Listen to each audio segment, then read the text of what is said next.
अस्सलाम वालेकुम वरहमतुल्लाहि वबरकातुह। सो फाइनली स्विमिंग पूल के अंदर जो पहला स्ट्रिप है ये आपको नज़र आ रहा होगा। उस स्ट्रिप की हम आज कंक्रीट पावरिंग कर रहे हैं। सामने मशीन आपको दिख रही होगी।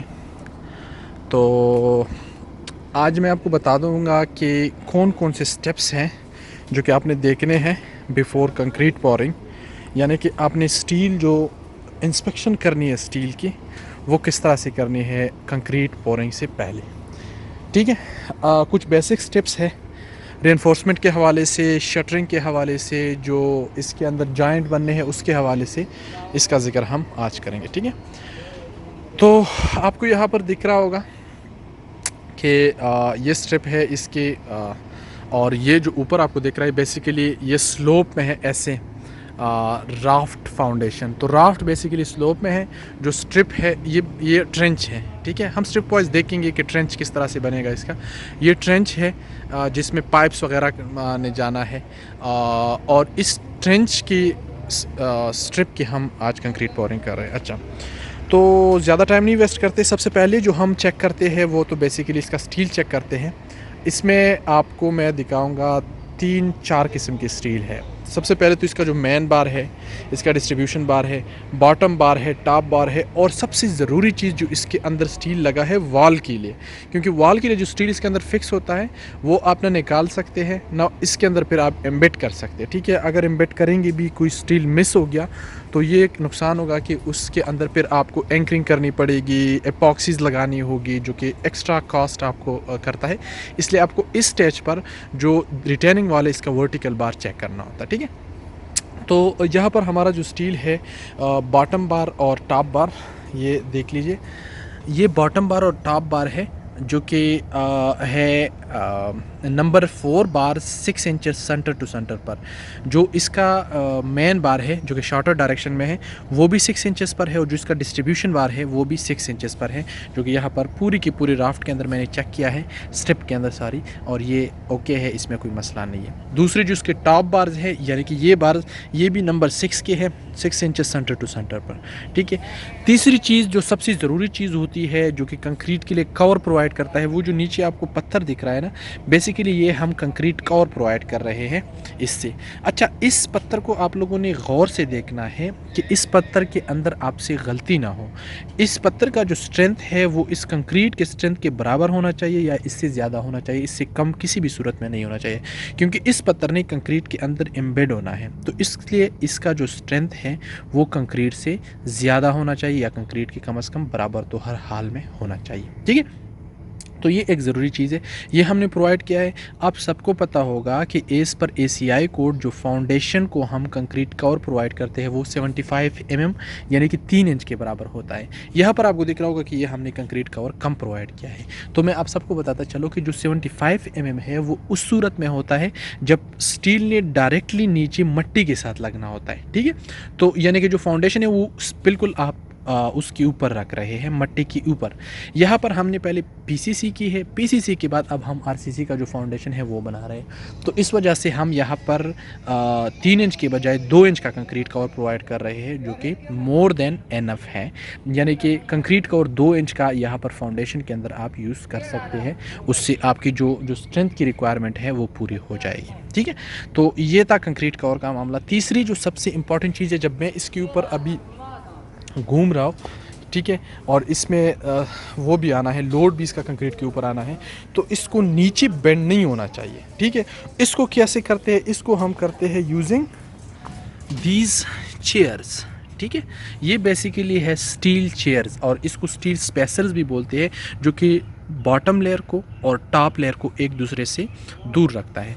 क्या इसको दूर रखना क्यों चाहिए, क्योंकि हम सबको पता है कि जो टॉप लेयर आप स्टील है उसका अपना काम है, जो बॉटम लेयर आप स्टील है उसका अपना काम है, तो इसलिए ये दोनों एक दूसरे से दूर होने चाहिए। ठीक है, तो ये है स्टील चेयर प्रोवाइड करना बहुत ज़रूरी है।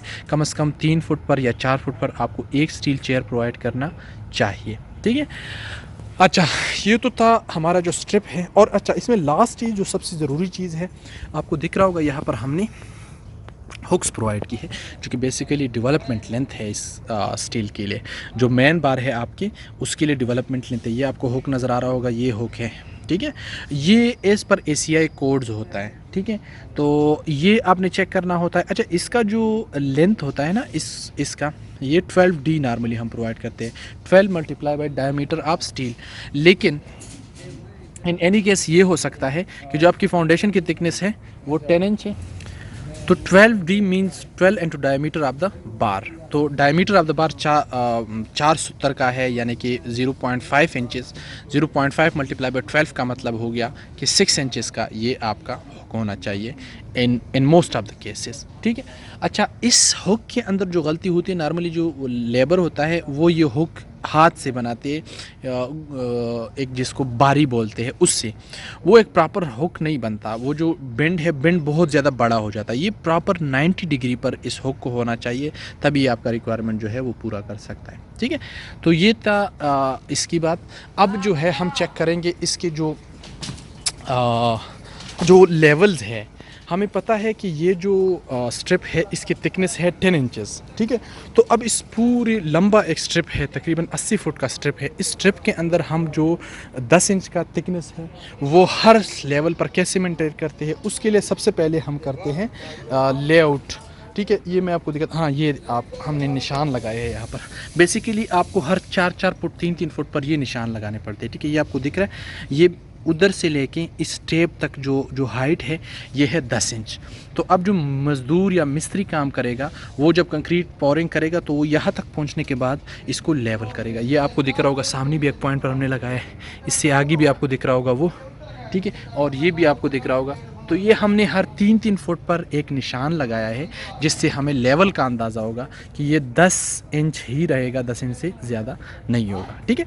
तो ये है एक और इम्पॉर्टेंट स्टेप। और जो लास्ट स्टेप है, जब आप लोग स्ट्रिप फाउंडेशन का वो करते हैं, इंस्पेक्शन करते हैं स्विमिंग पूल के लिए, जो इसके अंदर रिटेनिंग वॉल है, रिटेनिंग वॉल के वर्टिकल बार्स के जो डिस्टेंस है सेंटर टू सेंटर, वो भी आपको चेक करना पड़ता है कि कहीं ये कम तो नहीं है। अब यहाँ पर जो रिटेनिंग वॉल है, इस पे जो स्टील हमने प्रोवाइड किया है वो 8 इंचेस सेंटर टू सेंटर पे, ये आपको दिख रहा होगा, ये है, ठीक है।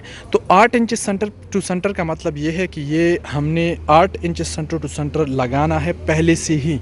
इसको मतलब आप उसकी जो इंस्पेक्शन है ये आपको अभी से ही करना होता है, ये बात के लिए अपनी नहीं छोड़ना, ठीक है। तो ये हमने अभी इंस्पेक्शन इस पूरी के पूरी रिटेनिंग वॉल का भी किया है, ये ओके है, इसमें कोई मसला नहीं है, तो इसलिए हम इस पर कंक्रीट को अलाउ कर सकते हैं। लास्ट पॉइंट जो सबसे ज़्यादा ज़रूरी चीज़ है, वो जब आप ये वॉल लगाते हैं ना, तो नॉर्मली क्या किया जाता है कि इस वॉल के अंदर या तो ये जो बेंड है, जिसको मैंने बोला डेवलपमेंट लेंथ, बेसिकली ये 12D पे नहीं प्रोवाइड किया जाता, ये कम प्रोवाइड किया जाता है या बहुत लंबा होता है। ये बात आपकी इल्म में होनी चाहिए कि इसको उतना ही रखना है जितना कोड्स के मुताबिक है। गलती अक्सर हो जाती है। और दूसरी गलती इसके अंदर ये होती है कि ये जो बेंड है ना, इस बेंड को कभी कभी मजदूर अंदर की तरफ, यानी वॉल के अंदर की तरफ, वो उसका जो बेंड है वो भी अंदर की तरफ होता है, ये भी अंदर की तरफ होता है, ठीक है। यानी कि दोनों जो बेंड्स है ये दीवार के अंदर आ जाते हैं। इससे क्या होता है, इससे गलती जो हो जाती है वो ये हो जाती है कि जो लोड ऊपर आना है वो लोड एक पॉइंट पे कंसंट्रेट कर जाता है। आपको ये जो बेंड है ये बाहर की तरफ निकालना चाहिए, और वहाँ से भी ऐसा ही करना चाहिए कि जो बेंड है इसको बाहर की तरफ निकालना चाहिए। तो इसका फ़ायदा ये होगा कि जो लोड है वो ज़्यादा एरिया पर डिस्ट्रीब्यूट, यानी कि अगर इसकी थिकनेस 9 इंच है तो ये लोड आपका डिस्ट्रीब्यूट हो जाएगा तकरीबन कोई 2 फुट के एरिया पर, ठीक है। तो इस तरह से आप लोगों ने इस लोड को प्रॉपरली डिस्ट्रीब्यूट करना है। तो ये थे आज के इंस्पेक्शन के स्टेप्स के हम किस तरह से इंस्पेक्शन करेंगे इस फाउंडेशन का, स्विमिंग पूल की फाउंडेशन का। इंशाल्लाह हम अगली वीडियो में स्विमिंग पूल के बारे में कोई और डिस्कशन करेंगे। तब तक के लिए हमारे साथ ही रहिएगा। इंशाल्लाह कोई इंपॉर्टेंट बात होगी तो आप लोग कमेंट्स में पूछ सकते हैं, जो भी क्वेश्चन है आपका। Thank you.